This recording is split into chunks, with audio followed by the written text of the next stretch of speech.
Good morning, students. We have done science and sensibility, and our next chapter is the scientific point of view, है ना? Written by J.B.S. Holden. And the title itself is explaining its meaning कि scientific point of view का क्या मतलब है कि जैसे हम कुछ चीज़ें सोचते हैं, है ना? साइंटिफिक वे में सोचने का क्या मतलब हो गया, you are thinking about the system, about the objectivity. और अगर हम साइंटिफिक पॉइंट ऑफ व्यू से नहीं सोचते, इट मीन्स क्या हो गया, हम सब्जेक्टिव हो रहे हैं, हम किसी की साइड ले रहे हैं, हम पार्शियल हो रहे हैं।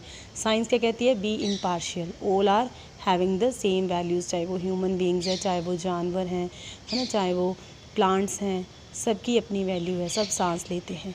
लेकिन अगर हम ऑब्जेक्टिव से सब्जेक्टिव हो जाते हैं तो बीइंग ह्यूमन बीइंग्स, हम अपने जो क्लोज रिलेशनशिप्स हैं उनको ज़्यादा इंपॉर्टेंस देते हैं, है ना, उतनी हम एनिमल्स को नहीं देते और प्लांट्स को नहीं देते। सो हेयर जो हमारा चैप्टर है वो क्या है कि जो आपका साइंटिफिक पॉइंट ऑफ व्यू है वो क्या है, J.B.S. हॉल्डन के according scientific point of view क्या है। देखिए, जो फर्स्ट पैराग्राफ है, science affect the average man. जो साइंस है उसने एवरेज मैन, जो आम ले मैन है, वुमेन है, उन सबको हर तरफ से अफेक्ट किया है। अर्लियर पीपल क्या करते थे, जो विच होती थी उनके पास जाते थे अगर कोई प्रॉब्लम होती थी, पर आज के टाइम पे डॉक्टर के पास जा रहे हैं। पहले लोगों ने अगर किसी के ऊपर अटैक करना होता था तो एक एक्स होती थी, लेकिन आज की टाइम पे हमारे पास क्या है, न्यूक्लियर बॉम्ब भी है और क्या है, पिस्टल भी है। और जैसे बहुत सारी चीज़ें आ गई कि जैसे तांगा होता था ना, हॉर्स ड्राइवन जो कह सकते हैं व्हीकल्स होते थे, उसकी जगह पे अब क्या कुछ आ गया, हमारे पास कार्स आ गई हैं, मोटर कार्स आ गई हैं, बसेस आ गई हैं ना, all this things we are enjoying. मतलब एक पर्सन है वो आज के टाइम पे साइंस से हर तरफ से अफेक्टेड है, उस पर प्रभाव पड़ रहा है क्योंकि वो साइंस की बहुत सारी चीज़ों को यूज़ कर रहा है। लेकिन कहते हैं कि जो साइंस है इससे भी ज़्यादा बड़ा फ़ायदा इंसान को दे सकते हैं। ये तो सिर्फ चेंजेस हो गए कि पहले पर्सन को अगर कोई प्रॉब्लम होती थी तो वो विच के पास जाता था, यानी किसी जादू टोने वाले लोगों के पास जाता था, सुपरस्टिशियस थे लोग। लेकिन साइंस ने क्या कर दिया, डॉक्टर्स आ गए, बहुत सारी चीज़ों को क्लियर कर दिया। अब ट्रांसपेरेंसी हो गई, लोग इवन यूट्यूब पे या गूगल पे सर्च करने लग गए क्योंकि they are educated, they can understand the things. अगर उनको वर्ड्स पता है तो वो अच्छे से उनको फाइंड आउट कर सकते हैं। लेकिन कहते हैं कि साइंस है, इसका इससे भी बड़ा इम्पोर्टेंस हो सकती है। जो साइंस है अगर हम इसको ओपन कर दें, जैसे जो भी एक्सपेरिमेंट्स हैं वो कहाँ पे होते हैं, लेबॉर्ट्रीज़ में होते हैं। लेकिन ये कह रहे हैं कि अगर हम लेबॉर्ट्री से निकल आएँ बाहर और जो हमारी कॉमन लाइफ है उसमें अगर हम साइंटिफिक पॉइंट को डाल दें और हर चीज़ को एक सिस्टमेटिक वे से अपनी डेली लाइफ में सोचें तो क्या होगा, तो भी बहुत सारी चीज़ें हैं वो सॉल्व हो जाएंगी। It is foolish to think, लेकिन ये कहते कि ये सोचना बिल्कुल फुलिश होगा क्योंकि जो इंडस्ट्रीज़ हैं उसमें रिवोल्यूशन आया साइंस के कारण, एग्रीकल्चर में आया, वॉर, मेडिसिन, हर चीज़ में आया, वो साइंस के कारण आया। जो नॉर्मल लाइफ है उसमें भी साइंस बहुत कुछ कर सकती है अगर हम चाहें, अगर हम सिस्टमेटिक, देखो अगर किसी भी स्टूडेंट ने किसी भी चीज़ में अगर हम चाहते हैं कि हमें ये चीज़ को हासिल करना है, हमें ये एग्ज़ाम को क्रैक करना है, तो we people what we think, it's very difficult, it's very tough, क्योंकि हम सिस्टमेटिकली चल ही नहीं रहे हैं।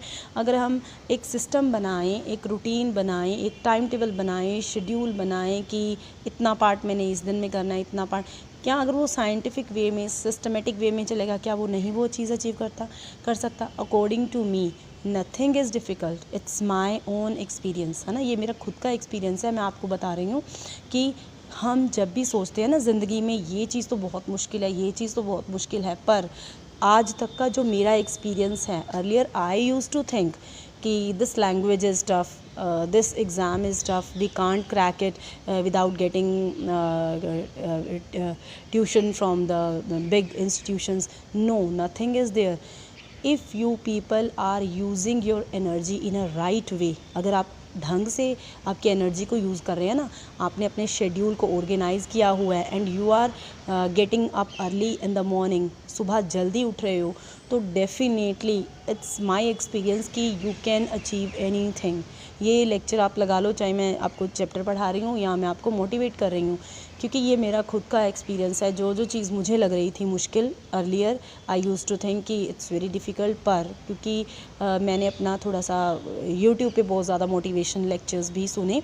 एवरी डे आई मतलब रोज़ मैंने, जैसे एक डोज होती है ना, मेडिसिन होती है, रोज़ हम लेते हैं तो ही हमें असर होता है। तो रोज़ जैसे जब भी आपका हिम्मत है वो हार जाए, आप फिर से सुनो, फिर से सुनो, फिर से सुनो। देखो, लॉ ऑफ अट्रैक्शन होता है। अगर आप ऐसे लोगों के साथ हो जो हर चीज़ में मुश्किलें ही ढूंढते रहेंगे तो आपको हर चीज़ मुश्किल लगेगी। अगर ऐसे लोगों के साथ रहोगे जो कहेंगे नहीं, एवरीथिंग इज़ पॉसिबल, हर कुछ हो सकता है, everything is easy, but there should be a schedule, तो आप हर चीज़ हासिल कर सकते हो। आपकी थिंकिंग है, आपकी थिंकिंग ही आपको थकाती है, आपकी थिंकिंग ही आपको कहती है कि नहीं, यू आर हैविंग एनर्जी, है ना, ऑल दीज थिंग्स। तो यहाँ पे कहते हैं कि अगर हम कहें, अनफॉर्चुनेटली जो growing realisation of the fact is opening the door to innumerable false prophet who are advertising their own pet theories, है ना। सब अपनी अपनी जो थियरीज़ बनी हुई है उनको लेके आ रहे हैं, उनको सोशोलॉजी में as a scientific point of view लेके आ रहे हैं। लेकिन कहते हैं कि साइंस कॉन्टीन्यूली एक ऐसी चीज़ बताती है। साइंस ये नहीं कहती कि ये चीज़ सही है, ये चीज़ गलत है, वो बस ये कहती है कि ये सिस्टमेटिकली है, ये अनसिस्टमेटिकली है। वो क्योंकि वो साइंस इमोशंस पे नहीं ना चलती। जो पर्सन सब्जेक्टिव है वो तो इमोशंस पे चलेगा कि भाई ये मेरा रिलेशन में क्लोज़ है तो इसको अगर इसका एक्सीडेंट हो जाता तो मैं ज़्यादा रहूँगा, अगर कोई दूर का बंदा है उसका एक्सीडेंट होता तो मैं कम रहूँगा। ये तो क्या इमोशंस पे हो गए। लेकिन अगर हम सिस्टमेटिकली चलें, साइंस की बेसिस पे चलें, तो वो दोनों में कोई डिफरेंस नहीं बताता, चाहे वो आपका रिलेशनशिप में क्लोज़ हो चाहे फार अवे हो, क्योंकि उसमें वो यही बताएगा कि इसमें ये प्रॉब्लम आ गई है, इसको ये यहाँ पे डैमेज हुआ है। तो साइंस क्या कहती है कि अगर जैसे स्मोकिंग है ना, आप उसे, हम तब तक साइंस क्या कहती है, हम बिल्कुल डूब जाएंगे अगर हम स्मोकिंग को नहीं छोड़ेंगे, है ना। इसे अडॉप्ट करना, अबॉलिश करना वो आपके हाथ में है। बर्थ को कंट्रोल करो, है ना, ये चीज़ें हैं सारी। लेकिन कहते हैं कि जो सपोर्ट है साइंटिफिक थियरी का वो क्या है, अकेला साइंटिफिक स्टैंड पॉइंट है, क्या ऐसे है, क्या कैरेक्टरिस्टिक्स हैं स्टैंड पॉइंट के। अगर हम खड़े हों साइंटिफिक पॉइंट ऑफ व्यू से तो क्या स्टैंड पॉइंट है। कहते हैं साइंस सिर्फ ट्रुथफुल चीज़ों के ऊपर बेस्ड है, इसलिए ये क्या है, इम्पार्शियल है, ये ऑब्जेक्टिव है ना कि सब्जेक्टिव है। जैसे अगर एक अच्छा जज है वो इम्पार्शियल होगा, है ना, अच्छा जज इम्पार्शियल होगा तो वो क्या करेगा, वो उसका जो पॉइंट ऑफ व्यू होगा दो पर्सन्स में, जो एक अच्छा जज है वो मिस्टर जॉन और मिस्टर चैंग में, दोनों में इम्पार्शियल रहेगा, क्योंकि मिस्टर जॉन और मिस्टर चैंग ये दो पर्सन्स हैं जिनमें कोई डिस्प्यूट चल रहा है, तो उसके लिए दोनों बराबर हैं, है ना, वो तो अच्छा जज हुआ। वैसे ही एक अच्छा साइंटिस्ट है वो इम्पार्शियल रहेगा मिस्टर स्मिथ के बीच में, टेप वॉर्म के बीच में और सोलर सिस्टम के बीच में। देखो, तीनों में अगर हम एज ए ह्यूमन बीइंग ले तो कोई रिलेशनशिप नहीं है, लेकिन अगर ऐसे साइंस लें तो साइंस क्या कहती है, हर चीज़ को वो सिस्टम बता देगी। वो ये नहीं कहेगी कि ये सोलर सिस्टम ज़्यादा इंपॉर्टेंट नहीं है, ज़्यादा इंपॉर्टेंट तो मिस्टर स्मिथ है, और टेप वॉर्म की क्या वैल्यू है, टेप वॉर्म तो इतना इंपॉर्टेंट नहीं है ना, ऐसे नहीं है। ही विल लीव बिहाइंड, वो क्या कहती है, जो भी ऐसी चीज़ें हैं जो आपको एक सब्जेक्टिविटी देती है उसको दूर करती है। उनके लिए एक अगर टेप वॉर्म के ऊपर भी स्टडी करनी पड़े तो वो भी एक हार्मनी की बात है ना। जो सोलर सिस्टम है अपना, इसमें जो चीज़ें भी हैं उन सब से वो बना हुआ है। तो ये सारी चीज़ें क्या है, साइंटिफिक पॉइंट ऑफ व्यू है। जो इस तरह का एटीट्यूड है, नेक्स्ट पैराग्राफ 16 पेज पे लास्ट पैराग्राफ, जो इस तरह का एटीट्यूड है साइंटिस्ट का, उसमें क्या होता है, प्राइड और ह्यूमिलिटी दोनों का मिक्सचर होता है। जो सोलर सिस्टम है ये किससे बना हुआ है, उसमें बहुत सारे प्लैनेट्स भी हैं ना, उनका कंपैरिजन दिया हुआ है, उसके जो नेबर में हैं वो अपनी सारी एक्टिविटीज़ को एग्जीक्यूट कर रहे हैं, यानी कंप्लीट कर रहे हैं लॉज के अकॉर्डिंग। और जो but he himself is a rather aberrant member of same order as a monkeys. हम खुद भी तो जो आज हैं, हम कहाँ से आए हैं, हम अर्लियर भी पीपल वर, हम भी तो एक मंकीज़ की जो वो थी स्पीशीज़ हैं उन्हीं में से आए हैं, है ना। तो हम अपनी जो भी अपनी बॉडी में एक केमिकल प्रोसेस चल रही है उसको हमें अंडरस्टैंड करना चाहिए, उसे कैसे कंट्रोल करना है, वो सारी चीज़ों को हमें समझना चाहिए, ठीक है। देन अगर हम देखें इन सारे फेनोमेना में जो इमोशनल लेवल हैं वो साइंटिफिक पॉइंट ऑफ व्यू नहीं है। साइंटिफिक पॉइंट ऑफ व्यू क्या है, जो कि भगवान का व्यू है। देखो, जब हमारे सामने मुश्किलें आती हैं, अगर भगवान हमें बहुत प्यार करता है ना, हम कहते हैं भगवान हमें बहुत प्यार करता है, वो हमें मुश्किलें नहीं आने देगा, नहीं। अगर आप कोई चीज़ को हासिल करना चाहते हो तो भगवान आपके सामने बहुत ज़्यादा सारी प्रॉब्लम्स क्रिएट करता है कि आप ऐसे एनवायरनमेंट में अपने आप को कैसे बिठाते हो, है ना, कैसे उस एनवायरनमेंट को फेस करते हो। अगर आप फेस कर रहे हो तो definitely you will achieve success in your life. Otherwise अगर आप अपने हार्ट को लूज़ कर दिया तो और सब कुछ ख़त्म हो जाएगा बहुत जल्दी, है ना। तो ऐसे में क्या है, जो साइंस है वो कहते हैं कि वो कुछ गलत या सही नहीं बताती। साइंस आपको सिर्फ उसके कंसिक्वेंसेस बता देती है कि इसके साथ ये होगा, अगर आप ये एक्टिविटी करोगे उसके बाद जो रिज़ल्ट्स आएंगे वो बता देती है, लेकिन ये नहीं कहती कि जो रिज़ल्ट है ये गलत है या सही है, क्योंकि वो आपके ऊपर डिपेंड है कि वो रिज़ल्ट गलत है या सही। जैसे बैक्टीरियोलॉजिस्ट हैं, वो सिर्फ ये बता सकते हैं कि जो पॉल्यूशन है पब्लिक वाटर सप्लाई में is likely to cause as many death as letting off a bomb. जैसे एक बॉम्ब अगर पब्लिक स्ट्रीट में गिरा दिया जाए, जितनी मौतें होंगी वैसे ही वो पानी पी के जो कि पॉल्यूटेड वाटर है वैसे ही डेथ होंगी। But he is not better equipped than anyone else in position of knowledge he has gain for determining whether these two acts are equally wrong. लेकिन वो ये नहीं कहेगा कि ये दोनों एक्ट्स हैं जो इक्वली रॉन्ग हैं, जो आप गलत बैक्टीरिया से भरा हुआ जो पानी पी रहे हैं, पॉल्यूटेड वाटर पी रहे हैं, और एक जो आप बॉम्ब पब्लिक स्ट्रीट में आप मतलब उससे जो भी नुकसान हो रहा है वो दोनों को बराबर नहीं मान रहा, लेकिन उसके वो आपको रिजल्ट्स बता देगा क्या होगा। जो एनिमीज़ हैं साइंस के, वो हमेशा क्या करते हैं, इसको अब्यूज़ करते हैं, being deaf to moral consideration for interfering in ethical problem which do not concern them, है ना। जो एथिक्स हैं साइंस के अकॉर्डिंग कुछ एथिक्स नहीं हैं। Both of these criticism can not be right. दोनों क्रिटिसिज्म सही नहीं हो सकते। देखो, इमोशंस और साइंस में बहुत ज़्यादा फ़र्क है। नाउ जो आज की टेंडेंसी है एवरेज मैन की, है ना, 17th पेज का last paragraph. Now the tendency of the average man has always been to dwell. जो आजकल के जो नॉर्मल पीपल हैं वो कहाँ पे किस बेस पे चलते हैं, वो इमोशनल होते हैं, वो एथिक्स को लेके चलते हैं, क्या सही है या क्या गलत है ना। लेकिन अगर हम एग्जांपल लें, जो अमेरिकन नीग्रो है, ठीक है, जो American, the problem of the American Negro and the problem of disease, इनको बराबर बताया जाता है। A large number of American hold that the Negro is definitely inferior. हमें ये तो पता है कि पुराने टाइम से कहा जा रहा है कि जो ब्लैक पीपल हैं वो इन्फीरियर है वाइट पीपल से, ये माना जाता है, इसलिए उनको सेग्रीगेटेड रहना चाहिए, अलग रखना चाहिए जो ब्लैक पीपल हैं। क्या ये सही है? लेकिन दूसरे लोग क्या कहते हैं, नहीं, इंसान का राइट क्या है, सब बराबर हैं, सबको एक साथ रहना चाहिए।